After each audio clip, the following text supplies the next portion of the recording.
Eu sou Mário Persona e essas são as respostas que eu dei aos que me perguntaram sobre a Bíblia. Você escreveu perguntando o que significa a palavra cânon. Eu vou responder traduzindo o que eu encontrei no Concise Bible Dictionary. Ali diz o seguinte: a palavra cânon vem do grego e significa uma régua ou uma norma pela qual as coisas são testadas. Ela é usada por Paulo em Gálatas 6,16 no grego e em Filipenses 3,16, traduzida como regra em alguma das nossas versões. No que se refere às Escrituras, o termo cânon expressa quais os livros que deveriam ser incluídos como o volume da Palavra de Deus. É por essa razão que se costuma usar a expressão o cânon das Escrituras, falando-se ainda de livros canônicos e livros não canônicos. Felizmente, a maioria dos cristãos não está nem preocupada com essas questões. Na simplicidade cristã, eles creem que na Bíblia nada mais há do que aquilo que Deus quis que fosse escrito, e que ela contém tudo o que Deus quis que fizesse parte do seu livro, porque Deus é o maior interessado. Todavia, como todas as coisas costumam ser questionadas, seria bom que examinássemos um pouco esse assunto. Para começar, a Igreja de Roma teve a audácia de declarar que somente a Igreja de Roma poderia decidir quais livros eram canônicos. E desde a época do Concílio de Cartago, no ano 400, já eram divulgadas listas dos livros, e no Concílio de Trento eles estabeleceram como dogma quais os livros que constituíam as Escrituras. Eles decidiram incluir os livros que hoje são conhecidos como apócrifos no Antigo Testamento, como você pode ver na Vulgata Latina, que é a versão usada pela Igreja Católica. No entanto, as próprias Escrituras nos informam que os oráculos de Deus foram confiados aos judeus, Romanos 3:2, e não aos cristãos ou à Igreja Católica. Como todos sabem perfeitamente, eles conservaram com maior cuidado, os judeus conservaram com maior cuidado as Escrituras do Antigo Testamento durante séculos, antes mesmo que existisse qualquer igreja cristã.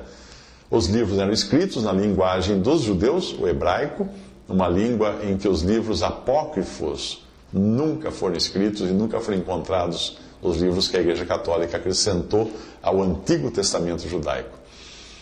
Os livros apócrifos foram escritos em grego e foram acrescentados pela primeira vez na versão dos 70, a Septuaginta. O princípio mencionado de que as Escrituras necessitam do aval da Igreja, que é o que querem os católicos, é um princípio falso. Com toda certeza, Deus poderia fazer uma revelação que não precisaria de maneira nenhuma da aprovação de um grupo de homens, por mais santos que fossem. Mas a Igreja de Roma não era nem santa, nem universal, de modo que, mesmo que tal princípio estivesse correto, aquela facção corrupta da Igreja seria a última a ser considerada como tendo autoridade para decidir. Tem havido perigos também no Novo Testamento. Existem os manuscritos gregos apócrifos, partes dos quais eram lidos nas igrejas dos tempos primitivos.